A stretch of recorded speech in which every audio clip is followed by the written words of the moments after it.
미국 정부의 최신 발표가 한국 사회에 큰 파문을 일으키고 있습니다. AI와 빅데이터를 활용해 반미 활동 참여자를 추적하고 비자를 거부한다는 충격적인 정책이 공식화되었기 때문인데요. 여기 한국의 한 조선소에서 말도 안 되는 상황이 벌어지고 있습니다. 20년간 노동운동을 해온 한 베테랑 노조원이 자신의 소셜미디어를 전부 삭제하는 모습이 포착됐는데요. 그는 내 의견 때문에 동료들의 일자리가 위험해질까 두렵다며 한숨을 내쉬고 있습니다. 더 이상 자유롭게 의견을 표현할 수 없게 된 한국인들, 대체 어떤 일이 벌어지고 있는 걸까요? 그리고 이 정책의 이면에는 어떤 의도가 숨어 있는 것일까요? 저는 토딕스 박사예요. 오늘 아침 저는 평소처럼 커피를 마시면서 뉴스를 확인하고 있었어요. 그런데 워싱턴에서 온 소식이 저를 깜짝 놀라게 했었죠. 제가 20년 동안 미국과 동아시아 사이의 외교 관계를 연구해 왔는데 이번 발표는 정말 충격적이었어요. 반미 활동에 참여한 사람들은 AI와 빅데이터를 통해 찾아낼 것이며 그들에게는 미국 비자가 발급되지 않을 것입니다. 공식 성명서에 이렇게 적혀 있었어요. 제 전화기는 마르코 루비오 국무장관이 이 지시를 확인한 이후로 계속 울리고 있었습니다. 서울부터 싱가포르까지 모든 동료들이 이 소식이 지역 이동성에 어떤 영향을 미칠지 제 분석을 원했었어요. 이제 현실이 됐어요. 반미 활동에 참여하면 미국에 갈 수 없어요. 제가 연구 조교에게 설명했었죠. 이건 단순히 관광을 제한하는 게 아니었어요. 학술 교류, 비즈니스 관계, 그리고 외교적 이동성을 근본적으로 바꾸는 거였습니다. 가장 흥미로웠던 건 기술적 구현이었어요. 지시사항에는 반미 발언을 찾기 위해 소셜미디어와 인터넷 포럼을 인공지능으로 스캔한다고 언급했었습니다. 뉴욕타임즈가 이것이 검열인지 질문했을 때 루비오 장관은 이 정책을 보안 조치로 설명하며 방어했다고 해요. 한국 언론의 반응이 특히 흥미로웠어요. 일부 매체들은 이전에 CIA 모니터링에 관한 보도를 가짜뉴스라고 일축했었죠. 이제 그들은 루비오의 확인으로 그런 일축이 불가능해지자 보도 내용을 조정하느라 바빴습니다. 같은 날 또 다른 중요한 소식이 들려왔어요. 국무부가 비자 제한을 강화하는 동안 국방부는 해군 선박 유지보수 계약에 대한 조달 규정을 완화했었어요. 이제 MRO 사업 입찰이 가능해졌습니다. 새로운 지침에 많은 한국 조선소들에게요. 이건 흥미로운 외교 경제적 연관성을 만들어냈어요. 아침 동아시아 안보 이니셔티브와의 화상회의에서 제가 설명했었죠. 미 국방부는 전투함에 대해서는 MSRA 인증 요건을 유지하지만 지원함에 대해서는 이를 면제했습니다. 이는 현재 인증을 보유한 3곳 외에도 많은 한국 조선소들에게 기회를 열어줍니다. 정책 변화는 USS 지정 전투함, 구축함, 항공모함과 USNS 지정 지원함, 보급함, 병원선 사이를 구분했어요. 전자는 MSRA 인증 기업만 작업할 수 있지만 이제 후자는 자격을 갖춘 모든 조선소가 입찰할 수 있게 되었습니다. 이 발전이 특히 중요한 이유는 타이밍이에요. 미국이 비자 접근을 제한할 수 있는 반미 감정을 추적하는 기술을 구현하는 동시에 미국과의 긍정적인 관계 유지가 필요한 경제적 기회를 창출하고 있었어요. 이런 전략적 동시성은 의도적인 것 같았죠. 한국 조선소 여러 곳의 제 연락처들이 경제적 중요성을 확인해 주었어요. 한 시설은 단 한 척의 선박 수리 계약으로 6개월 만에 2천만 달러를 벌었다고 합니다. 선박 건조와 달리 수리 작업은 주로 노동 집약적이어서 계약 가치의 대부분이 직접 노동자 보상으로 흘러갑니다. 미 국무장관이 공식적으로 확인했습니다. 이런 경제적 기회가 확대되는 같은 날에 반미 심사 정책을요. 이는 노동조합의 행동에 영향을 미치는 직접적인 인센티브 구조를 만들어요. 오후 강의에서 제 학생들에게 말했었죠. 한국 조선소 노조는 이제 전략적 딜레마에 직면했습니다. 그들의 전통적인 반미 정치적 입장, 합동 군사훈련 반대나 미군 철수 요구가 초과 근무 수당과 주말 작업 인센티브를 통해 조합원들에게 혜택을 줄 계약에 대한 접근을 직접적으로 약화시킬 수 있습니다. 이는 노조 지도부를 어려운 위치에 놓았어요. 반미적 프레임워크 내에서 노동자 권리를 옹호하는 것이 이제는 그들이 대표하는 바로 그 노동자들에게 잠재적인 경제적 결과를 초래할 수 있게 되었습니다. 저는 몇 년 동안 외교적 심사의 기술적 진화를 추적해 왔지만 오늘의 발표는 일정을 극적으로 가속화시켰어요. 이 지시는 반미 활동에 참여한 사람들이 AI와 빅데이터를 통해 발견될 것이라고 구체적으로 명시했습니다. 이는 감시 능력의 중요한 발전을 의미해요. 이전 심사는 주로 테러리스트 감시 목록과 범죄 데이터베이스에 대한 비자 신청서의 수동 확인에 의존했었죠. 이제 범위가 디지털 플랫폼 전반에 걸친 정치적 발언의 알고리즘 분석으로 확장됩니다. 지난달 상원 외교위원회에서 제가 설명했듯이 이 능력은 온라인 표현과 물리적 이동성 사이의 관계를 근본적으로 바꿔요. 이제 현실이 됐어요.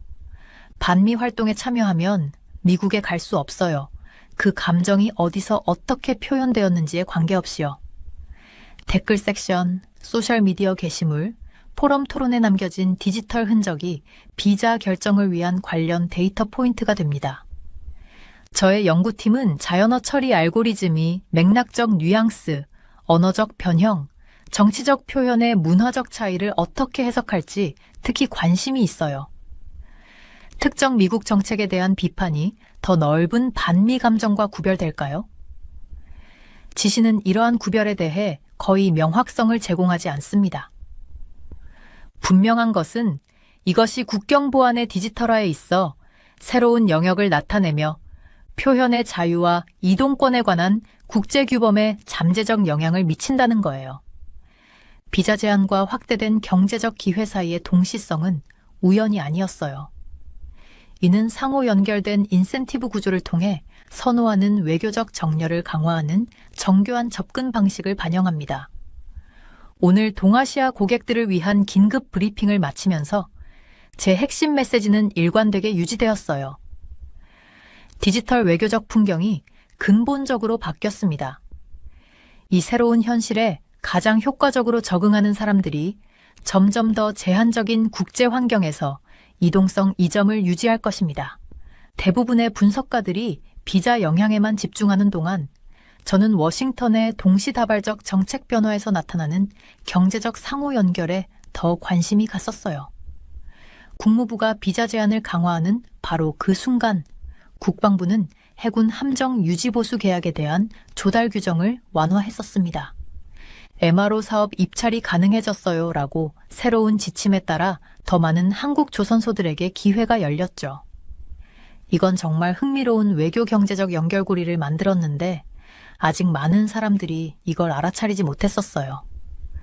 동아시아 안보 이니셔티브와의 아침 전화 회의에서 저는 이렇게 설명했었죠. 미국 국방부는 전투함에 대해서는 MSRA 인증 요건을 유지하지만 지원함에 대해서는 이를 면제했습니다. 이로 인해 현재 인증을 보유한 세 곳 외에도 수많은 한국 조선소들에게 기회가 열렸어요. 이 정책 변화는 USS로 지정된 전투함 구축함, 항공모함과 USNS로 지정된 지원함, 보급함, 병원함 사이를 구분했었어요. MSRA 인증 업체만이 전제 작업할 수 있지만 이제 자격을 갖춘 모든 조선소가 후제 입찰할 수 있게 되었습니다. 이 변화가 특히 중요한 이유는 그 타이밍이었어요. 미국이 비자 접근을 제한할 수 있는 반미 감정을 추적하는 기술을 도입하는 바로 그 순간 미국과의 긍정적 관계 유지가 필요한 경제적 기회를 창출했었죠. 이 전략적 동시성은 의도적인 것처럼 보였습니다. 저는 오늘 점심을 먹으면서 동료와 대화를 나눴어요. 이게 단순히 우연일까요? 동료가 물었어요. 아니요, 이건 매우 계산된 움직임이에요. 저는 대답했었죠. 어떤 의미에서요? 그가 물었어요. 경제적 기회와 정치적 제약이 동시에 나타날 때 그건 행동 변화를 유도하기 위한 의도적인 전략인 경우가 많아요. 제 연구실에 돌아왔을 때 저는 이 정책 변화의 경제적 영향을 자세히 분석하기 시작했었어요. 기존에는 MSRA 인증을 보유한 업체만이 이러한 계약에 독점적으로 접근할 수 있었습니다. 이제 AD현대의 미포시설, 3호 조선소, 그리고 여러 중소규모 조선소들이 이 수익성 높은 유지보수 계약을 위해 경쟁할 수 있게 되었어요. 한국의 여러 조선소에 있는 제 연락처들은 재정적 중요성을 확인해 주었어요. 한 시설은 단 하나의 선박 수리 계약으로 6개월 만에 2천만 달러를 벌었었죠. 조선과 달리 대규모 재료 투자가 필요한 조선업과 달리 수리 작업은 주로 노동 집약적이라 대부분의 계약 가치가 직접 근로자 보상으로 흘러들어갔습니다. 미국 국무장관이 공식적으로 확인했어요. 라는 반미 심사 정책이 이러한 경제적 기회가 확장되는 바로 그날 발표되었어요. 이는 노동조합 행동에 영향을 미치는 직접적인 인센티브 구조를 만들었죠.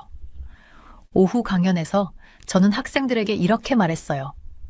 한국 조선소 노조들은 이제 전략적 딜레마에 직면했습니다. 공동 군사훈련 반대나 주한미군 철수 요구와 같은 전통적인 반미, 정치적 입장이 초과 근무 수당과 주말 근무 인센티브를 통해 조합원들에게 혜택을 줄 계약에 대한 접근을 직접적으로 저해할 수 있어요. 이는 노조 지도부를 어려운 위치에 놓았어요. 반미적 프레임워크 내에서 노동자 권익을 옹호하는 것이 이제 그들이 대표하는 바로 그 노동자들에게 경제적 결과를 초래할 가능성이 있게 되었습니다. 저는 책상에 앉아 메모를 하며 생각했어요. 이 정책 변화가 가져올 파급 효과는 단순한 경제적 기회 이상의 것이었어요. 그것은 국제관계, 노동권, 그리고 국가안보가 교차하는 복잡한 지점을 만들어냈었죠. 이것이 한국 노동운동의 미래를 어떻게 바꿀까요? 저는 스스로에게 물었어요. 다음 날 아침, 저는 이 변화가 현장에서 어떻게 체감되고 있는지 알아보기 위해 울산의 한 조선소를 방문했었습니다. 작업장을 둘러보며 노동자들과 대화를 나눴어요. 미국 함정 수리 계약이 우리에게 어떤 의미인지 아세요? 한 용접공이 물었어요. 안정적인 일자리와 더 나은 급여를 의미하지 않을까요? 저는 대답했어요. 맞아요. 하지만 그건 또한 우리가 어떤 시위에 참여할 수 있고 어떤 글을 소셜미디어에 올릴 수 있는지에 대해 더 조심해야 한다는 뜻이기도 해요. 저는 그의 말을 깊이 생각했어요. 경제적 기회와 표현의 자유 사이의 긴장은 복잡한 균형이었습니다. 한쪽에는 더 나은 생계를 위한 기회가 있었고 다른 쪽에는 정치적 견해를 자유롭게 표현할 수 있는 능력이 있었어요. 연구실로 돌아와서 보고서를 작성하면서 저는 이 정책 변화의 진정한 천재성을 깨달았어요. 그것은 단순한 당근과 채찍이 아니었습니다. 그것은 개인과 단체가 자신의 정치적 표현과 경제적 이익 사이에서 선택하도록 만드는 정교한 구조였어요. 그리고 그 선택의 결과는 국제관계의 미래에 깊은 영향을 미칠 것이었습니다. 저는 항상 국가안보정책과 노동경제학의 교차점에 관심이 많았어요. 오늘의 상황은 정말 교과서에 실릴 만한 사례였습니다. 예전에는 MSRA 인증을 받은 회사들만 이런 계약에 독점적으로 접근할 수 있었어요. 하지만 이제는 HD현대의 미포조선소, 3호 조선소, 그리고 여러 중소규모 조선소들도 이런 수익성 높은 정비 계약에 참여할 수 있게 되었습니다. 한국 조선소에 있는 제 지인들이 이 계약의 경제적 중요성을 확인해 주었어요. 한 시설은 단 6개월 동안 한 척의 배수리 계약으로만 2천만 달러를 벌었대요. 조선과 달리 수리 작업은 재료 투자보다는 주로 노동 집약적이라 계약 가치의 대부분이 직접 노동자 임금으로 흘러들어간답니다. 미국 국무장관이 공식적으로 확인했어요. 반미 스크리닝 정책을 바로 이런 경제적 기회가 확대되는 날에 말이죠. 이건 노동조합의 행동에 직접적인 영향을 미치는 인센티브 구조를 만들어냈습니다. 오후 강의 중에 저는 학생들에게 말했어요. 한국 조선소 노조들은 이제 전략적 딜레마에 직면했습니다. 합동 군사훈련 반대나 미군 철수 요구와 같은 전통적인 반미 정치적 입장이 이제는 조합원들에게 혜택을 줄 수 있는 계약에 대한 접근을 직접적으로 약화시킬 수 있어요. 이런 계약은 초과 근무 수당과 주말 근무 인센티브를 통해 그들에게 이익이 될 수 있는데 말이죠. 이런 상황은 노조 지도부를 어려운 입장에 놓이게 했어요. 반미적 틀 안에서 노동자의 권리를 옹호하는 것이 이제는 그들이 대표하는 바로 그 노동자들에게 잠재적인 경제적 결과를 초래할 수 있게 되었거든요. 많은 한국 조선소 노동자들은 이러한 변화에 혼란스러워하고 있었어요. 한 용접공은 저에게 말했습니다. 우리는 어떻게 해야 하나요? 저희 권리를 위해 싸우는 것과 일자리를 지키는 것 사이에서 선택해야 하나요? 저는 그에게 이렇게 답했어요. 이건 단순한 선택의 문제가 아니에요. 앞으로는 어떻게 의견을 표현하느냐가 중요해질 거예요. 정당한 노동 문제에 대한 목소리를 내면서도 불필요하게 반미적으로 보이지 않는 방법을 찾아야 합니다. 노조 회의에서는 긴장감이 감돌았어요. 한 노조 간부가 발언했습니다. 우리는 항상 노동자의 권리를 위해 싸워왔습니다. 정부나 외국 세력이 우리 입을 막을 수는 없어요. 다른 노조원이 반박했죠. 그래. 하지만 우리 가족들은 그 계약들로 얻는 초과 수당이 필요해요. 내 아이들 학비는 어떻게 낼 건데? 회의장은 두 진영으로 나뉘었어요. 한쪽은 원칙을 지키자는 입장이었고 다른 쪽은 실용적인 접근을 원했습니다. 저는 그들의 토론을 지켜보며 생각했어요. 이것이 바로 국제정치가 일상생활에 미치는 영향이구나. 정비계약의 경제적 영향은 상당했어요. 조선소 주변 지역 경제가 활기를 띠기 시작했고 식당들은 붐비고 있었고 지역 상점들은 더 많은 고객을 맞이하고 있었습니다. 한 식당 주인이 저에게 말했어요. 미국 계약이 우리 동네를 살렸어요. 6개월 전만 해도 문 닫을 위기였는데 지금은 손님이 너무 많아서 직원을 더 고용해야 할 정도예요. 노동자들의 일상도 변화하고 있었어요. 한 용접공의 아내는 이렇게 말했습니다.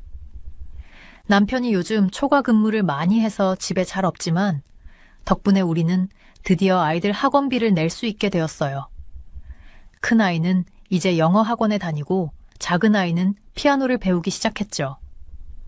이런 경제적 혜택이 있는 반면 일부 노동자들은 심리적 압박을 느끼고 있었어요. 한 오랜 활동가는 저에게 고백했죠. 20년 동안 노동운동에 몸담았는데 이제 내 소셜미디어 계정을 다 지우고 있어요.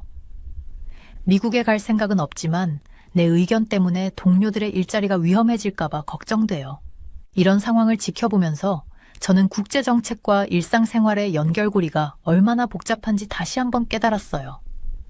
워싱턴에서 내려진 결정이 한국 조선소 마을의 가정 식탁에까지 영향을 미치고 있었습니다. 저는 제 노트북에 이렇게 적었어요. 정책은 추상적인 것이 아니라 실제 사람들의 삶을 변화시키는 힘이다. 이 사례는 앞으로 수년간 제 강의 자료로 사용될 것입니다. 전 세계가 더욱 연결되고 있는 이 시대에 노동과 국제관계의 교차점은 그 어느 때보다 중요해졌어요. 저는 오랫동안 외교적 심사의 기술적 진화를 추적해 왔었어요.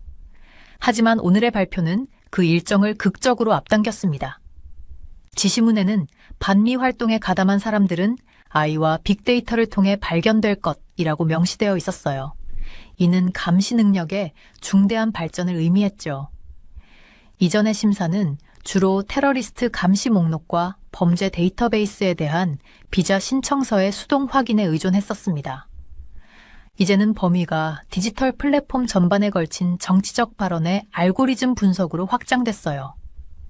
지난달 상원 외교위원회에 설명했듯이 이 능력은 온라인 표현과 물리적 이동성 사이의 관계를 근본적으로 변화시켰습니다. 이제 현실이 됐어요.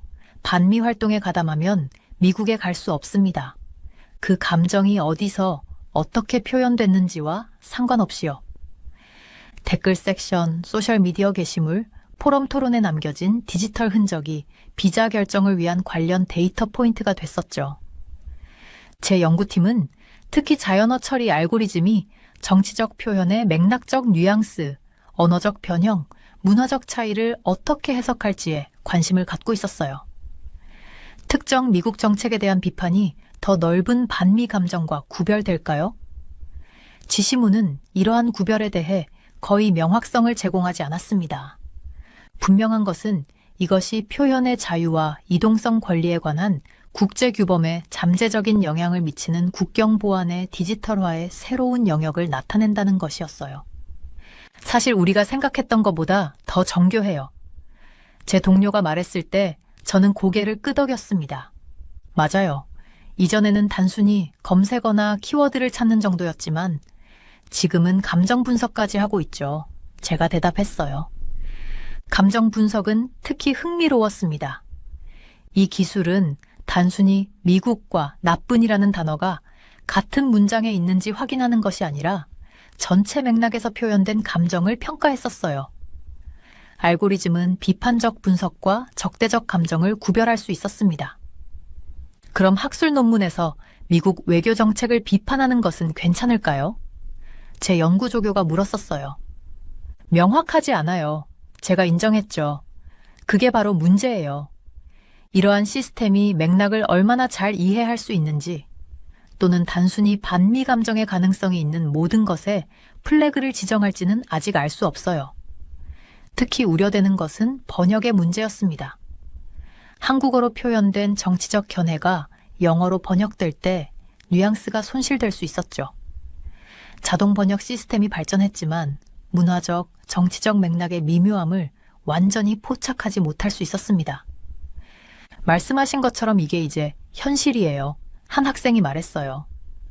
SNS에 몇 년 전에 올린 게시물이 이제 비자 심사에 영향을 줄 수 있다는 거죠. 네, 맞아요. 따라서 디지털 발자국을 주에 깊게 관리하는 것이 중요해요. 제가 대답했습니다. 기술의 확장은 단순히 소셜미디어를 넘어섰습니다.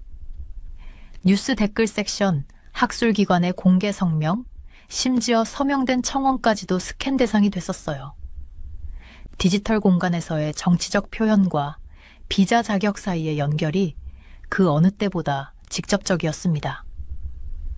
저는 이 시스템이 어떻게 활용될지에 대한 역사적 선례를 검토했어요. 냉전 시대에 미국은 공산주의 연계가 의심되는 여행자에게 비자를 거부했었죠. 그러나 그 시대의 심사는 주로 조직가입이나 공식 정치적 연계에 초점을 맞추었습니다.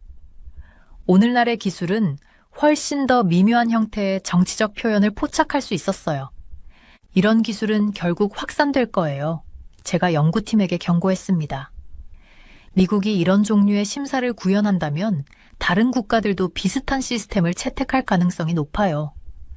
가장 놀라운 측면 중 하나는 이 기술이 실시간으로 작동할 수 있다는 것이었어요. 비자가 이미 발급된 후에도 여행자의 소셜미디어 활동이 계속 모니터링 될 수 있었습니다. 즉, 비자 소지자가 나중에 반미 감정을 표현하면 입국 시 비자가 취소될 수 있었어요. 비자를 받았다고 해서 안전하다는 의미는 아니에요. 제가 클라이언트에게 설명했었죠. 공항에 도착했을 때도 추가 심사가 있을 수 있어요. 저는 이러한 변화가 개인의 행동에 미치는 심리적 영향에 특히 관심이 있었습니다. 자기 검열의 가능성이 높았어요. 미국 여행을 고려하는 사람들은 정치적 표현을 자제할 수도 있었죠. 이것은 사상 경찰의 한 형태입니까? 한 저널리스트가 제 의견을 물었어요. 그렇게 단순하게 볼 수는 없어요. 제가 대답했습니다. 모든 국가는 입국을 통제할 주권적 권리가 있어요. 문제는 이러한 기술이 표현의 자유에 미치는 냉각 효과와 국가 안보 이익 사이의 균형을 어떻게 맞출 것인가 하는 점이죠. 제 연구실에서는 이미 이 시스템이 어떻게 작동하는지 시뮬레이션을 시작했었어요. 우리는 다양한 형태의 정치적 표현을 포함하는 가상의 소셜미디어 프로필을 만들고 어떤 종류의 콘텐츠가 플래그를 지정받을 가능성이 높은지 평가했습니다. 단순한 정책 비판은 괜찮아 보여요. 제 조교가 보고했었죠. 하지만 미국 지도자에 대한 개인적인 공격이나 미군 주둔에 대한 항의 참여는 확실히 플래그가 지정될 거예요. 정부의 발표는 이 시스템을 탐지 도구로만 설명했지만 저는 그것이 억제력으로도 기능할 것이라고 의심했습니다. 발표 자체가 정치적 표현을 자제하도록 하는 신호였어요. 이건 그냥 기술적인 문제가 아니에요. 제가 연구팀에게 강조했습니다. 이건 권력의 투사예요. 디지털 공간에서의 행동이 물리적 세계에서의 기회에 직접적인 결과를 초래한다는 메시지를 보내고 있는 거죠. 저는 이것이 단지 시작일 뿐이라고 확신했어요. 이러한 기술이 발전함에 따라 감시 능력은 더욱 정교해질 것이었습니다. 우리는 잠재적으로 디지털 공간에서의 정치적 표현과 국제적 이동성 사이의 새로운 관계를 목격하고 있었어요. 준비하세요. 제가 동료들에게 말했습니다. 이것은 외교의 디지털화에 있어 새로운 장을 열었어요. 발표에서는 학생 비자에 대한 강화된 심사가 초기 실행 단계라고 특별히 언급했어요. 이것은 다른 비자 종류로 확대되기 전에 대학생과 교수님들을 먼저 대상으로 한다고 했었습니다. 오늘 한국 대학 관계자들과 상담하면서 저는 학술 교류 프로그램에 미치는 여러 영향에 대해 설명했어요. 미국 국무장관이 공식적으로 확인했어요. 이 정책은 학교들이 학생들의 국제 이동을 준비하는 방식을 근본적으로 바꿔놓았었죠. 이 지시는 또한 반미 견해와 함께 반이스라엘 감정에 대한 심사도 명시적으로 포함했어요. 이건 금지된 정치적 표현의 정의가 넓어지고 있다는 걸 보여주는 것 같았습니다. 여러 한국 유명 인사들이 이 새로운 조치의 영향을 받을 수 있다고 언급됐어요. 2008년 광구병 논란 당시 미국 쇠고기 수입에 항의한 사람들이나 사드 미사일 방어 시스템 배치에 반대한 시위에 참여한 사람들이었습니다. 제 분석에 따르면 이로 인해 여러 겹의 결과가 생겨요. 개인의 이동 제한, 기관 관계의 복잡성, 그리고 영향을 받는 개인들이 미국과의 파트너십에 의존하는 산업에서 일할 때 발생할 수 있는 경제적 영향이었어요. 특히 조선업 분야에서는 정비사업 입찰이 가능해졌어요. 이건 반미 표현이 더 중요한 결과를 가져오는 시점과 맞물렸었죠. 경제적 이해관계가 상당했어요. 대형 컨테이너선을 건조하면 18개월 동안 15천만에서 2억 달러를 벌 수 있지만 수리 계약은 재료비가 훨씬 적게 들면서도 단 6개월 만에 2천만 달러를 가져올 수 있었습니다. 사실 이 정책의 영향은 예상보다 더 광범위했어요. 저는 다른 나라들도 비슷한 정책을 도입할지 궁금했었습니다. 만약 그렇게 된다면 온라인에서 정치적 의견을 표현하는 방식이 전 세계적으로 바뀔 수도 있었어요. 정부 관계자와 비공개 회의에서 저는 이 정책이 표현의 자유에 미치는 영향에 대해 물었었어요. 그들은 국가 안보가 최우선이라고 강조했지만 저는 여전히 우려가 있었습니다. 만약 우리가 단순히 정부 정책을 비판했다면 어떻게 될까요? 제가 물었어요. 비판과 반미 활동은 다릅니다. 그들이 대답했었죠. 하지만 그 경계가 명확하지 않았어요. 제 연구팀은 실제 사례를 모으기 시작했습니다. 한 대학생은 몇 년 전에 소셜미디어에 미국 외교 정책에 대한 비판적인 글을 썼다가 최근에 비자가 거부됐었어요. 그 학생은 대학원 프로그램에 참여하려고 했었는데 이제 그의 학문적 경력이 위험에 처했습니다. 또 다른 사례는 한 사업가였어요. 그는 과거에 미국 무역 정책에 반대하는 집회에 참여했었고 이제 중요한 비즈니스 회의에 참석할 수 없게 됐었습니다. 그의 회사는 이로 인해 중요한 계약을 놓칠 위험에 처했어요. 이런 사례들은 개인적인 표현이 경제적, 교육적 기회에 미치는 영향을 보여줬어요. 저는 이게 단순한 비자 정책이 아니라 글로벌 표현의 자유에 관한 문제라고 생각했었습니다. 한국 정부는 이 상황에 어떻게 대응할지 고민하고 있었어요. 한편으로는 미국과의 관계를 유지하는 것이 중요했지만 다른 한편으로는 시민들의 권리도 보호해야 했습니다. 저는 균형 잡힌 접근법을 제안했어요. 우리는 국가 안보의 중요성을 인정하면서도 표현의 자유를 보호해야 해요. 제가 정책 브리핑에서 말했었죠. 조선소 노동자들과의 만남에서 저는 그들의 우려를 들었어요. 많은 사람들이 자신의 정치적 견해가 직업에 영향을 미칠까봐 걱정했었습니다. 저희가 어떻게 하면 좋을까요? 한 노동자가 물었어요. 저는 깊은 숨을 쉬었어요. 쉬운 대답은 없었습니다. 여러분의 권리는 중요해요.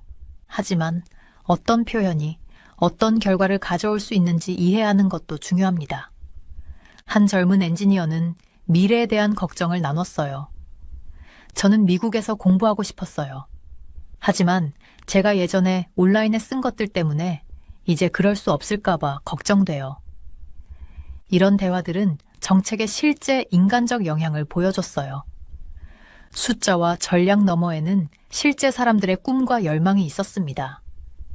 우리는 함께 이 새로운 현실을 헤쳐나갈 거예요. 제가 그들에게 약속했었어요. 그리고 저는 그 약속을 지키기 위해 최선을 다하고 있었습니다. 해가 지기 시작할 무렵 제 사무실 창문으로 저녁 노을이 비쳐 들어왔어요. 저는 이 새로운 상황에 대한 공식 지침을 준비하면서 메모장에 주요 생각들을 적었습니다. 이 모든 변화가 한국에 어떤 영향을 미칠까? 저는 제 자신에게 물었어요. 오늘 아침의 뉴스는 정말 충격적이었습니다. 미국 정부는 반미 감정을 가진 사람들을 인공지능으로 찾아내 비자를 거부한다고 했었어요. 그런데 같은 날 한국 조선소들에게는 새로운 기회가 열렸죠. 이런 상황에서 어떻게 해야 할지 많은 사람들이 저에게 조언을 구했습니다. 교수님, 우리 회사는 어떻게 대응해야 할까요? 한 조선소 매니저가 전화로 물었어요. 일단 냉정하게 상황을 살펴봐야 해요. 저는 대답했습니다. 미국과의 관계는 이제 더 복잡해졌어요. 한국 기업들과 단체들은 소셜미디어 정책을 새롭게 만들어야 했습니다. 반미 활동에 참여한 사람들은 인공지능과 빅데이터를 통해 발견될 것이다 라는 말은 단순한 경고가 아니었어요. 이것은 이미 현실이 되고 있었습니다. 저희 학생들에게 뭐라고 말해야 할까요? 대학 관계자가 물었어요. 솔직하게 말하세요. 미국에 가고 싶다면 온라인에서 하는 말에 주의해야 한다고요. 저는 조언했습니다. 노동조합들은 특별히 어려운 상황에 처했어요. 그들은 노동자의 권리를 지키면서도 미국 계약을 위험에 빠뜨리지 않는 균형을 찾아야 했습니다. 우리가 항상 해왔던 방식으로 계속 항의할 수는 없을 것 같아요. 한 노조 대표가 말했어요. 맞아요. 이제는 노동자들의 경제적 이익과 정치적 표현 사이에서 새로운 균형을 찾아야 해요. 저는 대답했습니다. SSA 인증을 가진 회사들은 이미 미국의 보안 규정을 잘 알고 있었어요. 하지만 이제 더 많은 기업들이 이러한 규정을 배우고 적응해야 했습니다. 어느 날 저녁, 제 학생 중 한 명이 찾아왔어요. 교수님, 저는 미국에서 공부하고 싶은데 3년 전에 미군 기지 앞에서 시위에 참여했었어요. 어떻게 해야 할까요? 저는 깊은 숨을 들이쉬었어요. 솔직히 말하면 이제는 그런 것도 문제가 될 수 있어요. 반미 활동에 참여하면 미국에 갈 수 없다는 건 이제 현실이에요. 개인들에게는 자신의 디지털 흔적을 점검하고 온라인에서의 정치적 표현이 미치는 장기적인 영향을 고려하라고 조언했습니다. 너무 무서워요. 제 조카가 말했어요. 이제 인터넷에 글을 쓰기 전에 2번 생각해야 하나요? 그렇다고 해서 의견을 표현하지 말라는 건 아니야. 저는 대답했어요. 단지 그 결과에 대해 알고 있어야 한다는 거지. 외교 임무를 맡은 사람들에게는 새로운 지침에서 금지된 표현이 정확히 무엇인지 명확히 할 것을 권고했어요. 현재의 모호함은 합법적인 비즈니스, 학술, 문화교류에 불필요한 불확실성을 만들고 있었습니다. 이 규정이 정확히 무엇을 의미하는지 명확한 설명이 필요해요. 저는 한 외교관에게 말했어요.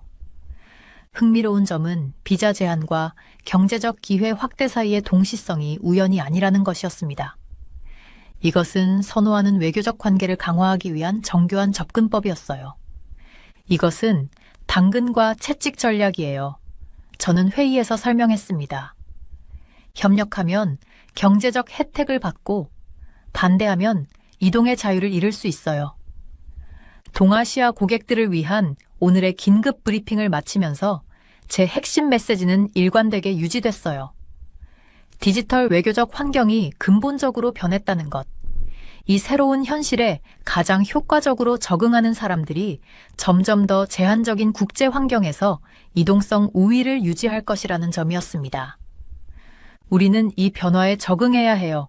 저는 마무리했어요. 하지만 적응이 굴복을 의미하는 것은 아니에요. 지혜롭게 대응해야 합니다. 회의실을 나오면서 저는 이 모든 것이 어디로 이어질지 궁금했어요. 미국과 한국의 관계는 분명히 새로운 단계에 접어들었습니다. 그리고 우리 모두는 이 새로운 세계에서 어떻게 살아갈지 배워야 했어요. 경제적 기회와 정치적 표현 사이에서 균형을 찾는 것은 쉽지 않을 거예요. 저는 생각했습니다. 하지만 우리는 항상 어려운 시간을 헤쳐나왔고 이번에도 그럴 거예요. 저는 창가에 서서 서울의 불빛이 하나둘 켜지는 것을 바라봤어요. 내일은 또 어떤 도전이 기다릴지 모르지만 적어도 우리는 이제 현실을 알고 있었습니다.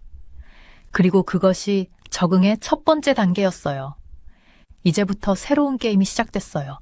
저는 작은 소리로 말했습니다. 우리는 규칙을 배우고 현명하게 플레이해야 해요. 밤이 깊어가는 가운데 저는 마지막 메모를 적었습니다. 우리의 말과 행동은 그 어느 때보다 중요해졌다. 저는 티오도르 카즈로브스키입니다. 러시아와 우크라이나 사이의 긴장 관계를 수십 년간 연구해왔어요. 국제 안보 전문가로 일한 지 벌써 20년이 되었는데 이렇게 놀라운 사건은 처음이었습니다. 푸틴이 타는 리모진 중 한 대가 모스크바에서 폭발하는 사고가 발생했었어요. 2025년 3월 29일이었어요. 사무실에서 커피를 마시면서 영국 신문 더 선의 속보를 읽고 있었죠. 이 문장을 본 순간 저는 바로 동료들에게 전화했었습니다. 이건 그냥 사고가 아니었어요. 절대로요.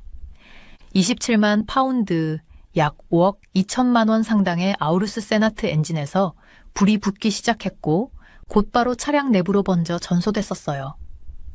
푸틴의 공식 차량인 아우루스 리무진은 모스크바의 루비앙카에 있는 FSB 본부 북쪽 스레텐카 거리에서 거대한 폭발과 함께 완전히 타버렸었죠. 저는 현장 사진을 자세히 봤어요. 그 차는 BR10 등급의 방탄 기능을 갖추고 있었어요. 총알은 물론이고 폭발물과 수류탄까지도 막을 수 있게 만들어진 차였죠. 어떻게 이렇게 쉽게 부서질 수 있었을까요? 푸틴 대통령이 타는 리무진 차량이 러시아의 수도 모스크바에서 폭발해서 완전 전소되는 사건이 발생했었어요. 가장 이상한 점은 이 사건이 우크라이나 대통령 젤렌스키의 말 바로 다음 날에 일어났다는 거예요. 젤렌스키 우크라이나 대통령이 푸틴은 곧 죽을 것이다 이렇게 경고한 지 하루 만에 벌어졌었죠.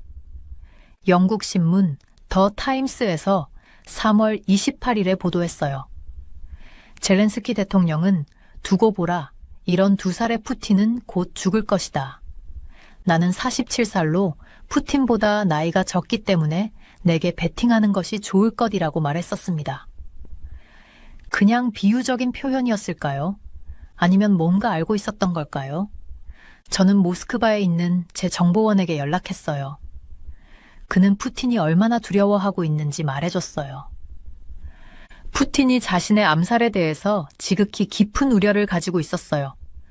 제 소식통에 따르면 푸틴이 무르만스크를 방문했을 때 행사에 배치된 군인들이 한 명씩 몸수색을 받았다고 해요. 그들은 의뢰용 총을 들고 있었지만 총알은 없었대요. 푸틴은 자신의 경호팀을 전혀 신뢰하지 않고 있었습니다. 한 전직 경호원은 푸틴이 너무 불안해서 경호원들에게 세탁기까지 켜보게 한다고 말했어요. FSO 요원들은 푸틴이 연설할 모스크바 행사장 주변의 쓰레기통까지 다 뒤졌대요. 이 차량 폭발 하루 뒤인 3월 30일에 또 다른 일이 있었어요. 푸틴이 무명 용사묘에 헌화하는 장소 근처 무르만스크의 건물 옥상에서 총소리가 들렸대요. 우크라이나 매체 키포스트는 러시아 넥스타 TV를 인용해 누군가 옥상에서 경찰관들을 향해 총을 쏘았다고 보도했어요. 이들은 푸틴을 노리고 있었던 것 같아요. 저는 지난 몇 년간의 암살 시도들도 조사했어요. 작년 8월 우크라이나가 푸틴 대통령을 암살하려 했지만 러시아와 미국이 막았다는 러시아 정부의 발표가 있었어요. 세르게이 라브코프 러시아 외무차관은 우크라이나가 해군의 날 행사에서 푸틴을 죽이려 했다고 말했어요. 푸틴은 2024년 7월 28일 상트페테르부르크에서 열린 해군의 날 행사에 참석했었고, 안드레이 벨로우소프 국방부 장관도 표적이었대요. 작년 6월에는 전직 러시아 의원 60여 명으로 이루어진 러시아 그림자 의회가 푸틴과 그의 핵심 인물들을 암살해달라고 요청하는 운동을 했어요. 이들은 폴란드 바르샤바에 모여 크림반도를 되찾는 계획을 논의했었고, 우크라이나를 위해 싸우는 러시아 자유군단과 함께 활동하고 있었대요. 러시아 내부도 지금 매우 불안해요. 푸틴뿐만 아니라 그의 측근들도 계속 죽어나가고 있었죠. 2월 3일에는 친러시아 무장 조직 지도자 사르키산이 모스크바 아파트 폭발로 죽었어요. 작년 12월에는 러시아군에서 화생방 무기를 담당하던 이고르 킬릴로프 사령관과 그의 부관 2명이 모스크바 거리에서 폭발로 사망했었습니다. AFP 통신은 우크라이나 보안국 SBU 소식통이 킬릴로프를 제거한 건 SBU의 특수작전이었다고 말했다고 보도했어요. 같은 달 러시아가 점령한 지역의 포로 수용소 소장 세르게이 앱코프도 차량 폭발로 죽었어요. 앱코프가 우크라이나 포로들을 고문하고 학대했다는 사실이 알려져서 그의 죽음도 우크라이나가 계획한 것이라는 주장이 있었죠. 저는 이 모든 사건들을 지켜보면서 한 가지 생각이 들었어요. 세상은 이렇게 죄 지은 자는 발벗고 잠을 편히 잘 수 없는 곳이다. 이 말이 푸틴의 상황을 정확히 보여주는 것 같아요. 푸틴의 암살에 대한 두려움은 그가 저지른 일들 때문에 생긴 거예요. 앞으로도 그의 주변에는 계속 암살의 그림자가 따라다닐 거예요. 이 모든 일들은 우크라이나 전쟁이 새로운 단계로 접어들고 있다는 신호일 수도 있어요. 전쟁이 전통적인 싸움에서 암살과 테러라는 그림자 전쟁으로 바뀌고 있는 거죠. 국제안보 전문가로서 저는 이 상황을 계속 지켜볼 거예요. 이 사건들이 어떻게 끝날지, 전쟁에 어떤 영향을 미칠지 관심을 갖고 지켜봐야 할 것 같아요. 푸틴의 리무진이 폭발한 사건에서 가장 이상한 점은 젤렌스키 우크라이나 대통령의 말과 관련이 있었어요. 저는 모스크바에서 온 비밀 정보를 다시 한번 꺼내보았습니다. 젤렌스키 우크라이나 대통령이 푸틴은 곧 죽을 것이다 이렇게 경고한 지 하루 만에 벌어졌다. 영국 신문 더 타임스가 3월 28일에 보도했던 내용이었어요. 젤렌스키 대통령은 이렇게 말했었죠. 두고 보라. 이런 2살의 푸틴은 곧 죽을 것이다. 나는 47살로 푸틴보다 나이가 적기 때문에 내게 베팅하는 것이 좋을 것. 이 말이 그냥 비유적인 표현이었을까요? 아니면 내부 정보를 알고 있었던 걸까요? 저는 침대에 누워 천장을 바라보며 생각에 잠겼었습니다. 시간이 너무 맞아떨어져서 그냥 우연이라고 보기는 어려웠어요. 젤렌스키의 말과 푸틴의 차가 폭발한 시간이 단 하루 차이였으니까요. 이게 정말 우연일까? 저는 혼잣말을 중얼거렸어요. 다음 날 아침, 저는 키예프에 있는 제 오랜 친구 안드리에게 전화를 걸었습니다. 안드리, 이 사건에 대해 우크라이나 쪽에서는 어떤 이야기가 돌고 있어? 티오도르, 여기서는 많은 사람들이 젤렌스키가 뭔가 알고 있었다고 생각하고 있어. 하지만 공식적으로는 아무도 인정하지 않고 있지. 저는 안드리의 말을 메모하면서 이 사건의 퍼즐 조각들을 맞춰보려고 했었어요. 우크라이나 정부가 정말 암살 계획을 알고 있었다는 증거는 없었습니다. 하지만 그 타이밍이 너무 완벽했어요. 그날 저녁 저는 우크라이나 정보원들의 활동에 관한 자료를 찾아보고 있었습니다. 그들이 러시아 내부에 얼마나 깊숙이 침투해 있는지, 그리고 이런 대규모 공격을 계획할 능력이 있는지 알아보고 싶었죠. 푸틴, 젤렌스키, 암살. 저는 이 키워드로 검색을 해보았습니다. 컴퓨터 화면을 통해 수많은 기사들이 쏟아져 나왔어요. 젤렌스키는 과거에도 푸틴에 대한 강한 발언들을 여러 번 했었습니다. 하지만 이번처럼 직접적으로 죽을 것이라고 말한 적은 없었어요. 이건 단순한 언어적 공격이 아니야. 저는 확신했었습니다. 다음 날, 저는 모스크바에 있는 또 다른 정보원에게 연락을 시도했어요. 그는 크렘린 궁 근처에서 일하는 사람이었죠. 블라디미르, 폭발 직전 푸틴의 일정에 변화가 있었나요? 티오도르, 사실 푸틴은 그 차를 타지 않기로 갑자기 결정했었어요. 그날 아침에 말이죠. 아무도 그 이유를 모릅니다. 이 정보는 저에게 충격으로 다가왔습니다. 푸틴이 마치 무언가를 예감한 것처럼 차를 바꾸었다는 것이었어요. 저는 젤렌스키의 예언이 단순한 우연이 아니라는 확신이 더욱 강해졌습니다. 여러 가능성들이 제 머릿속에서 맴돌고 있었어요. 첫째, 우크라이나 정보기관이 실제로 암살 시도를 계획했을 가능성. 둘째, 젤렌스키가 러시아 내부 정보원으로부터 암살 계획이 있다는 정보를 받았을 가능성. 셋째, 이것이 완전히 우연이고 젤렌스키의 발언은 단순한 정치적 수사였을 가능성. 하지만 저는 세 번째 가능성이 가장 낮다고 생각했었어요. 너무 많은 것들이 맞아떨어졌으니까요. 그 주 내내 저는 다양한 정보원들과 연락을 주고받으며 더 많은 정보를 모으려고 노력했습니다. 우크라이나와 러시아 양쪽에서 오는 정보들을 비교하고 분석했었죠. 한 가지 흥미로운 점은 폭발 직후 우크라이나 정부가 보인 반응이었어요. 그들은 공식적으로 관여를 부인했지만 젤렌스키의 측근 중 한 사람이 소셜미디어에 이모티콘 하나만 올렸다가 곧바로 삭제했었습니다. 그것은 폭발하는 자동차 이모티콘이었어요. 너무 노골적인데 저는 그 스크린샷을 보면서 중얼거렸습니다. 우크라이나 정보기관인 SBU, 우크라이나 보안국은 과거에도 러시아 내에서 여러 작전을 수행했었습니다. 특히 크림반도 다리 폭발이나 러시아 내 군사시설 공격 같은 사건들이 있었죠. 그들이 이번 사건에도 관여했을 가능성은 충분히 있었어요. 제 연구실 벽에는 이 사건과 관련된 사진들과 기사들이 붙어 있었습니다. 마치 형사 드라마에 나오는 범죄 수사판 같았죠. 뉴스 기사, 젤렌스키의 발언 사진, 폭발한 리무진 사진, 그리고 이 모든 것을 연결하는 빨간 실들. 이 모든 정보를 종합해보면 저는 젤렌스키의 발언이 단순한 우연이 아니라는 결론에 도달했었습니다. 그는 뭔가를 알고 있었고 그 지식을 바탕으로 푸틴을 심리적으로 압박하려 했던 것 같았어요. 푸틴의 심리 상태를 생각해보면 젤렌스키의 이런 예언은 그에게 엄청난 정신적 스트레스를 주었을 겁니다. 이미 암살에 대한 두려움으로 고통받고 있던 그에게 적국의 지도자가 자신의 죽음을 예언하는 것은 최악의 악몽과도 같았을 테니까요.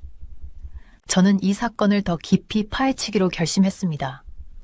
젤렌스키의 예언과 푸틴의 리무진 폭발 사이의 연결고리를 찾아내는 것, 그것이 제 다음 목표였어요. 이것은 단순한 폭발 사건이 아니야. 이것은 두 나라 간의 그림자 전쟁의 일부분이야. 저는 메모장에 적으면서 생각했었습니다. 국제안보 전문가로서 저는 이런 사건들이 전쟁의 양상을 어떻게 바꿀 수 있는지 잘 알고 있었어요. 전통적인 전장에서의 싸움을 넘어 이제 두 나라는 암살과 사보타주라는 그림자 전쟁으로 확대하고 있었습니다. 제 딸 소피아가 연구실 문을 두드렸어요. 아빠, 또 늦게까지 일하시는 거예요? 응, 소피아. 이 사건은 정말 중요해. 거기에 젤렌스키의 발언도 있었고. 젤렌스키요? 우크라이나 대통령이요? 그가 뭐라고 했나요? 푸틴이 곧 죽을 거라고 말했어. 그리고 하루 뒤에 푸틴의 차가 폭발했지.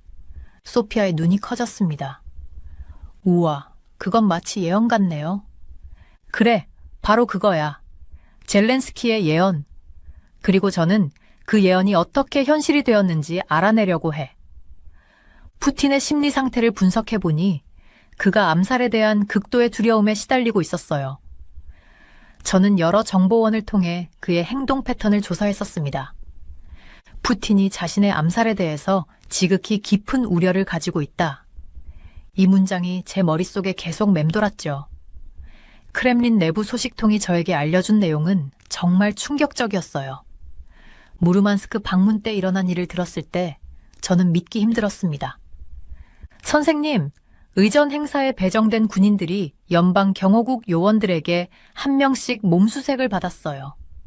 소식통의 목소리가 떨렸어요. 군인들은 의뢰용 소총을 들고 있었지만 탄약은 없었다고 했죠. 이건 정말 이례적인 일이었습니다. 푸틴은 자신의 경호팀을 전혀 신뢰하지 않고 있어요. 전직 경호원과의 인터뷰에서 더 충격적인 이야기를 들었어요. 푸틴은 경호팀에게 세탁기까지 직접 작동해 보도록 테스트한다고 했습니다. 이런 모습이 암살에 대한 그의 두려움을 잘 보여주고 있었어요. 카즈로브스키 씨, 푸틴은 이제 방에 들어가기 전에 모든 것을 의심해요. FSO 요원들은 푸틴이 연설할 모스크바 행사장 주변을 철저히 수색했었습니다. 출입구뿐만 아니라 쓰레기통까지 모두 뒤졌죠. 폭발물이나 위험한 물건이 없는지 확인하고 있었어요. 저는 노트북을 열고 그동안 수집한 정보를 정리했었어요. 푸틴은 최근 공식 행사에 참석할 때 방탄복을 착용하기 시작했습니다. 우크라이나 암살 요원이나 이슬람 테러리스트들의 표적이 될 수 있다는 불안감 때문이었죠. 어제 푸틴이 행사장에 들어올 때 평소보다 걸음이 느리더라고요. 방탄복 때문인 것 같아요. 현장에 있었던 한 기자가 저에게 귓속말로 전해줬어요. 저는 그 말을 듣고 더 많은 정보를 찾아보기로 했었습니다. 유럽과 아시아 지역에서 일어난 정치인 테러 사건들은 푸틴의 공포를 더욱 키웠어요. 그는 매일 밤 다른 장소에서 잠을 자고 음식도 특별한 검사를 거친 후에 먹는다고 합니다. 푸틴은 모든 음식을 먹기 전에 먼저 맛보는 사람을 두고 있어요. 마치 중세시대 왕처럼요. 이 말을 들었을 때 저는 웃음을 참을 수 없었어요. 하지만 동시에 이런 극단적인 행동이 그의 정신 상태를 잘 보여주고 있다고 생각했습니다. 지난주 모스크바에서 열린 회의에서는 더 이상한 일이 있었대요. 푸틴은 참석자들과 6m 이상 떨어진 큰 테이블 끝에 앉았었습니다. 코로나19 예방 조치라고 했지만 실제로는 암살 시도를 두려워했기 때문이라는 분석이 많았어요. 그 테이블 보셨어요? 정말 우스꽝스러웠어요. 하지만 푸틴의 눈빛은 전혀 웃기지 않았죠. 회의에 참석했던 한 외교관이 저에게 말했었어요. 푸틴의 눈에서는 공포와 불신이 읽혔다고 합니다. 저는 푸틴의 경호팀 규모도 조사했었습니다. 놀랍게도 그의 경호팀은 지난 1년 동안 3배나 증가했어요. 현재 약 3,000명의 FSO 요원이 24시간 그를 보호하고 있다고 합니다. 푸틴이 가는 곳마다 최소 300명의 경호원이 함께해요. 화장실에 갈 때도 예외는 없죠. 이 정보를 들었을 때 저는 정말 놀랐어요. 300명이라니 작은 군대 규모였습니다. 푸틴은 또한 자신의 건강 상태에 대한 정보가 유출되는 것도 극도로 경계하고 있었어요. 그의 의사들은 모두 보안 서약을 했고 의료 기록은 철저하게 비밀로 유지되고 있었습니다. 푸틴의 건강 상태를 아는 사람은 5명도 안 돼요.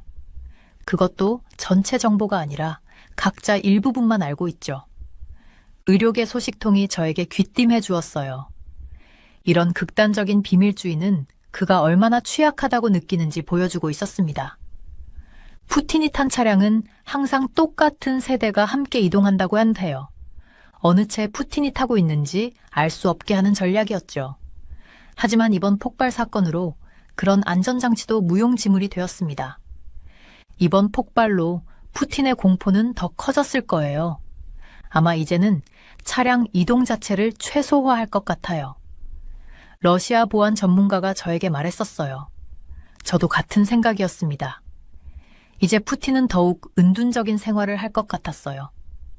저는 모스크바 시내를 걸으며 사람들의 반응도 살펴봤었어요.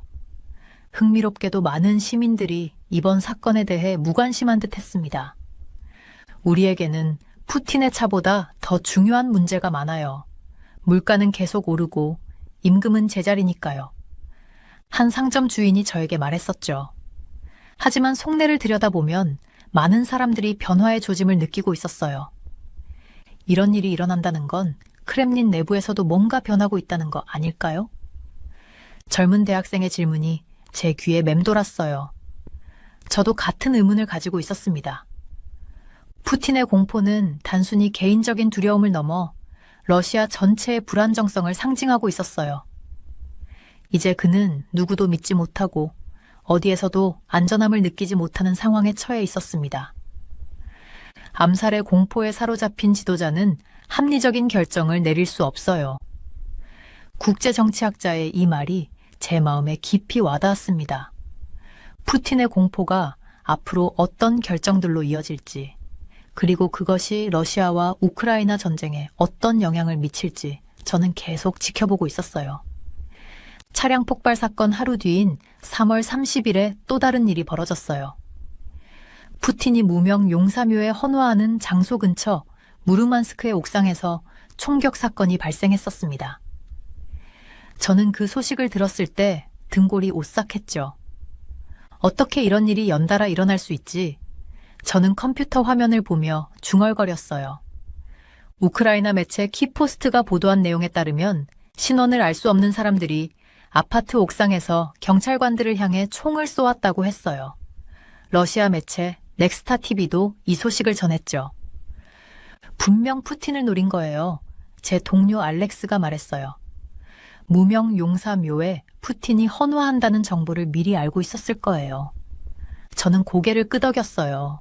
맞아요. 이건 분명 우연이 아니에요. 사건 현장 사진을 자세히 살펴보니 옥상에서 저격할 수 있는 위치가 푸틴의 동선과 정확히 일치했어요. 누군가 푸틴의 일정을 아주 정확하게 파악하고 있었던 거죠. 근데 어떻게 푸틴의 일정을 알았을까요? 저는 궁금했어요. 내부 정보원이 있을 가능성이 높았어요. 크렘린 내부에 푸틴에 반대하는 세력이 있다는 소문은 오래전부터 있었거든요. 혹은 우크라이나 정보부가 러시아 내부에 스파이를 심어두었을 수도 있고요. 저는 두 사건을 시간순으로 정리해봤어요. 3월 29일 푸틴의 방탄, 리무진 폭발. 3월 30일 무르만스크 옥상 총격 사건. 두 사건 모두 푸틴을 노린 거예요. 저는 제 노트북에 기록하며 말했어요. 이렇게 연달아 일어나는 걸 보면 단순한 우연으로 보기는 어려워요. 그런데 더 놀라운 건 이 사건들이 젤렌스키 대통령의 예언적인 발언 직후에 일어났다는 점이었어요. 젤렌스키가 푸틴은 곧 죽을 것이라고 말한 지 불과 이틀 만에 두 건의 암살 시도가 있었던 거예요. 우크라이나가 이 모든 걸 계획했을까요? 알렉스가 물었어요. 확실한 증거는 없어요. 저는 대답했어요. 하지만 시기가 너무 맞아떨어져요. 저는 더 깊이 조사하기 위해 러시아 내 제 소식통들에게 연락을 취했어요. 한 소식통은 이렇게 말했죠. 푸틴의 경호가 강화됐어요. 이제 푸틴은 공개 행사에 거의 나타나지 않고 있어요. 또 다른 소식통은 이런 정보를 주었어요. FSO 연방경호국가 크렘린 내부 인원들에 대한 조사를 시작했어요. 내부 배신자를 찾고 있는 것 같아요.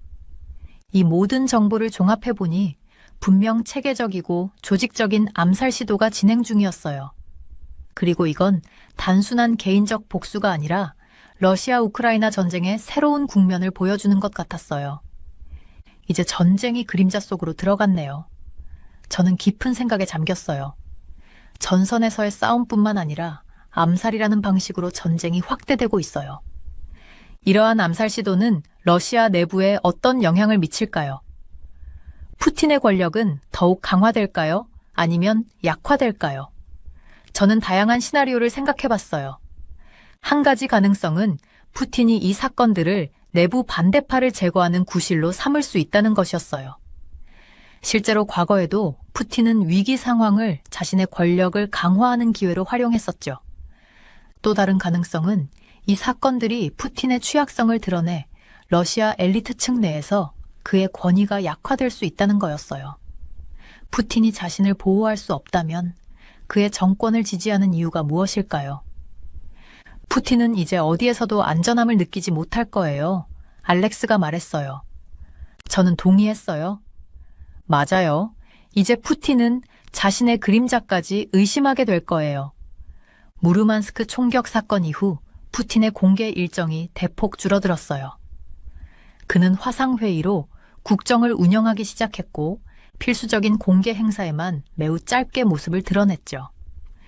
크렘린 측은 공식적으로 두 사건 모두 우크라이나의 소행이라고 비난했지만 실제 증거를 제시하지는 못했어요. 오히려 이 사건들이 러시아 내부의 불만을 반영한 것일 수도 있다는 의견도 있었죠. 저는 이 사건들이 러시아와 우크라이나 전쟁에 어떤 영향을 미칠지 깊이 생각해 봤어요. 만약 푸틴이 암살된다면 전쟁은 어떻게 될까요? 러시아의 다음 지도자는 전쟁을 계속할까요? 아니면 평화 협상을 시도할까요? 이런 질문들에 대한 답은 아직 알 수 없었지만 한 가지 확실한 건 러시아 우크라이나 전쟁이 이제 새로운 단계로 접어들었다는 점이었어요. 이 전쟁은 이제 전통적인 전장을 넘어서고 있어요. 저는 결론을 내렸어요. 이제는 암살과 테러라는 그림자 전쟁으로 확대되고 있는 거죠. 푸틴을 향한 연이은 암살 시도는 단순한 우연이 아니라 체계적이고 조직적인 움직임의 일부였어요. 그리고 이 움직임은 앞으로도 계속될 것 같았어요. 푸틴의 주변에는 이제 항상 암살의 그림자가 드리워져 있을 테니까요. 저는 이 상황을 계속 주시하기로 했어요.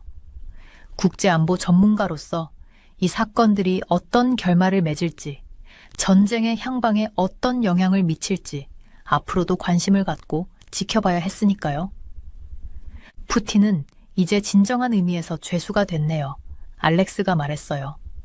자신이 만든 크렘린이라는 감옥에 갇힌 죄수 말이에요. 저는 고개를 끄덕였어요. 푸틴의 암살에 대한 두려움은 그가 저지른 행위들의 결과물이었어요. 그리고 이제 그는 그 결과와 함께 살아가야 했죠. 세상은 이렇게 죄 지은 자는 발벗고 잠을 편히 잘 수 없는 곳이에요. 저는 마지막 문장을 기록하며 중얼거렸어요. 지난 몇 년간의 암살 계획들을 조사하기 시작했습니다. 저는 자료들을 하나하나 살펴보면서 몸이 떨렸어요. 이렇게 많은 계획이 있었다니 놀라웠습니다. 지난해 8월 충격적인 소식이 들려왔어요. 우크라이나가 푸틴 대통령에 대한 암살을 계획했었답니다. 하지만 러시아와 미국의 제지로 무산됐다고 러시아 당국이 발표했었죠. 정말 그런 계획이 있었나요? 제 동료가 물었을 때 저는 확신에 찬 목소리로 대답했었어요. 네, 세르게이 라브코프 러시아 외무차관이 직접 밝혔었습니다. 라브코프 차관은 우크라이나가 러시아 해군의 날 기념 행사에서 푸틴 대통령을 암살할 계획을 세웠다고 발표했었어요. 푸틴은 2024년 7월 28일 러시아 상트페테르부르크에서 열린 해군의 날 기념식에 참석해 군함 퍼레이드를 참관했었죠. 그때 기념식에 함께 참석한 안드레이 벨로우소프 러시아 국방부 장관도 우크라이나의 표적이었다고 합니다. 그런데 어떻게 무산됐을까요?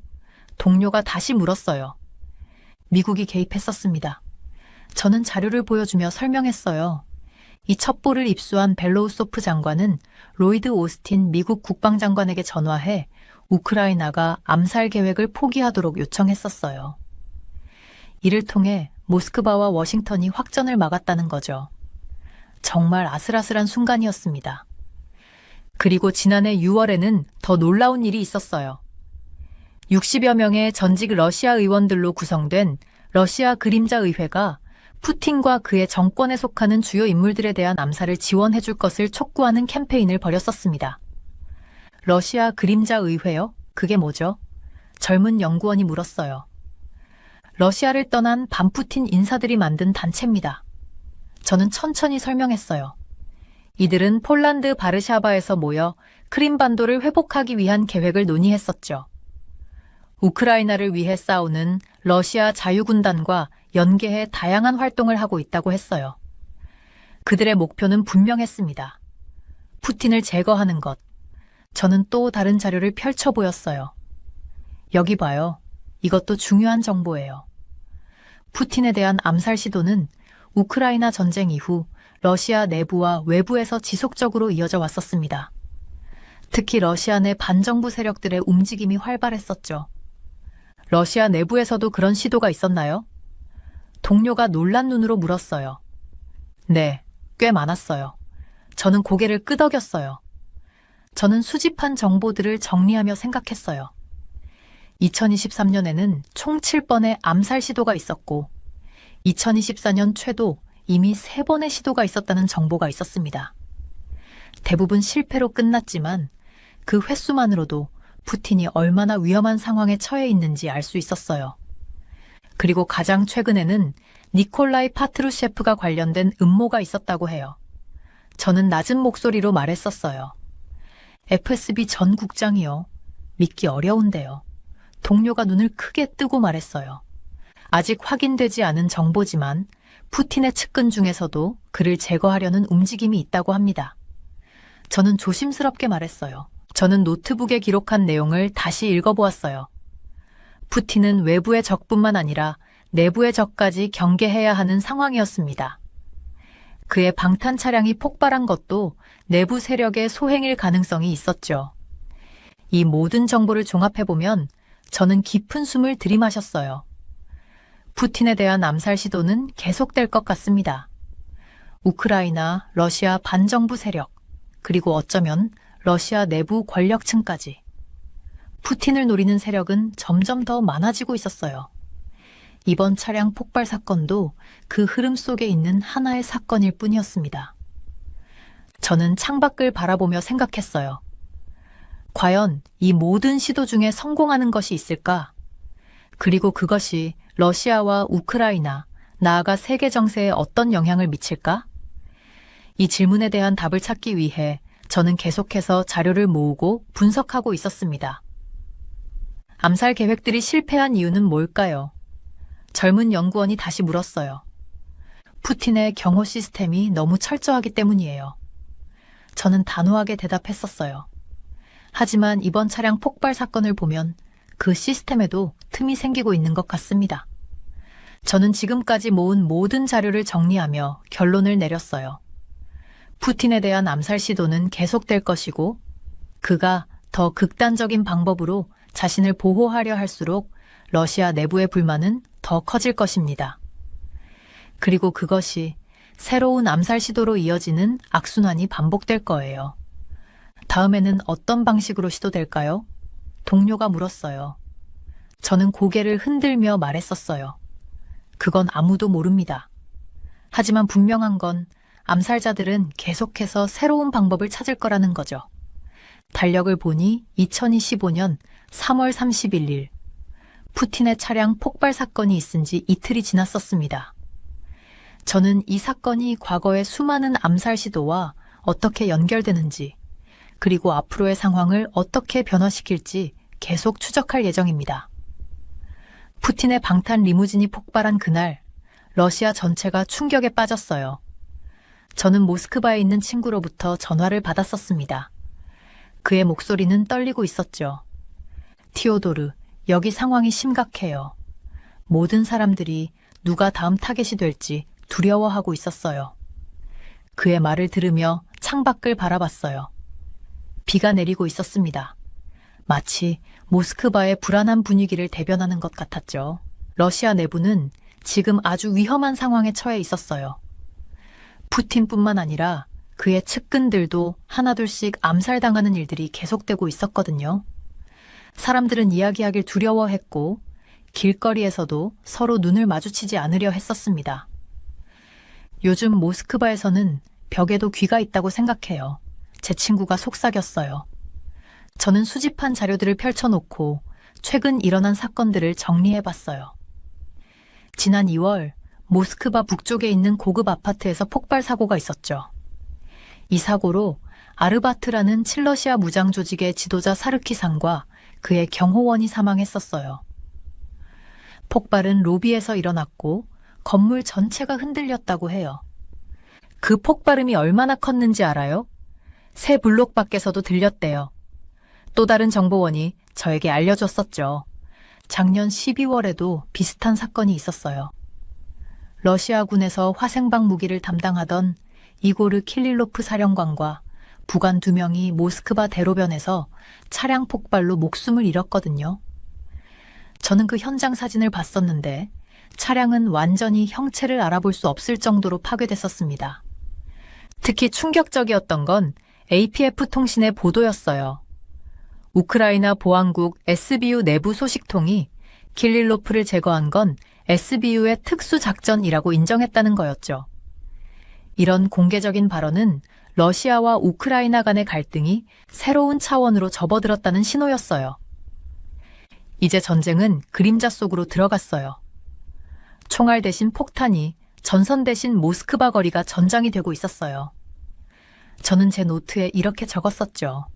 같은 달에는 또 다른 사건도 일어났었어요. 러시아가 점령한 지역의 포로 수용소 소장인 세르게이 앱코프도 차량 폭발로 사망했거든요. 앱코프는 우크라이나 포로들을 고문하고 학대한 것으로 악명 높았었습니다. 그의 죽음 후 우크라이나 측에서는 환호성이 터져 나왔다고 하더해요. 정의는 늦어도 반드시 온다 라는 우크라이나 병사의 말이 SNS에서 퍼져나갔었어요. 제가 받은 보고에 따르면 푸틴의 가장 가까운 측근들도 이제는 철통 경비 속에서 살고 있었습니다. 니콜라이 파트루셰프 전 러시아 보안이사회 서기는 자신의 별장에서 나오지 않는다고 해요. 세르게이 쇼이구 전 국방장관은 경호원 수를 2배로 늘렸다는 소문이 있었고요. 모스크바 시내에서는 검문이 강화됐어요. 저는 한 러시아 시민과 통화를 했었는데 그는 이렇게 말했었습니다. 매일 아침 지하철에서 가방 검사를 받아요. 전에는 없던 일이죠. 군인들이 곳곳에 배치돼 있고 카메라는 더 많아졌어요. 마치 감시 국가에 사는 것 같았어요. 크렘린 내부에서도 불안과 공포가 퍼져나가고 있었어요.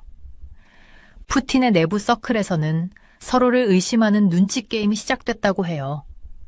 누가 배신자인지, 누가 다음 타겟이 될지 아무도 모르는 상황이었죠. 푸틴은 이제 자신의 그림자도 의심하고 있었어요. 한 전직 크렘린 관계자가 저에게 말했었습니다. 특히 주목할 만한 것은 러시아 엘리트층의 분위기였어요. 그들은 이제 해외로 가족들을 보내기 시작했고 비상금을 모으고 있었습니다. 상트페테르부르크의 한 부호는 자신의 요트를 터키 해안으로 옮겼다고 해요. 다른 사업가들은 두바이에 부동산을 구입했다는 소식도 들렸고요. 이건 쥐들이 침몰하는 배에서 탈출하는 것과 같았어요. 제 동료 분석가가 말했었죠. 러시아 일반 시민들의 불안도 커지고 있었어요. 식료품 가격은 오르고 달러와 유로 같은 외화를 구하기는 더 어려워졌습니다. 모스크바의 슈퍼마켓에서는 사재기 현상이 나타나고 있었고 약국에서는 필수 의약품이 품절되는 경우도 많았다고 해요. 우리는 90년대로 돌아가는 걸까요? 한 모스크바 시민이 SNS에 올린 글이 제 눈에 띄었어요. 푸틴의 방탄 차량 폭발 사건은 러시아 내부에 충격파를 일으켰어요. 한때 무적처럼 보였던 푸틴의 권력이 이제는 취약해 보였거든요. 그의 가장 안전한 공간이라고 여겨지던 방탄 리무진마저 공격받을 수 있다면 과연 무엇이 안전할까요? 저는 이 모든 상황을 지켜보면서 역사의 한 페이지가 넘어가고 있다는 느낌을 받았었어요. 러시아의 불안정은 단순히 한 지도자의 문제가 아니라 전체 시스템의 위기를 보여주고 있었거든요. 역사는 항상 반복되죠. 러시아는 강한 지도자 아래 통합되거나 내부 분열로 무너져 왔어요. 제가 학회에서 발표했던 말이 생각났었습니다. 이제 러시아는 어디로 향할까요? 푸틴 이후에 러시아를 상상하는 것은 미지의 영역이었어요. 하지만 한 가지 확실한 건 지금 러시아 내부는 그 어느 때보다 불안정하고 예측 불가능한 상태라는 점이었습니다. 폭풍이 오고 있어요, 티오도르. 제 모스크바 정보원의 마지막 메시지였어요. 그리고 아무도 그 폭풍에서 안전하지 않았어요. 저는 창밖을 바라보며 생각했어요. 이 모든 사건들은 우크라이나 전쟁의 새로운 국면, 암살과 테러라는 그림자 전쟁의 시작일지도 모른다고요. 국제안보 전문가로서 저는 이 상황을 계속 지켜볼 것입니다. 그리고 러시아의 미래가 어떻게 펼쳐질지, 세계는 어떤 변화를 맞이하게 될지 함께 지켜봐야 할 것 같았어요.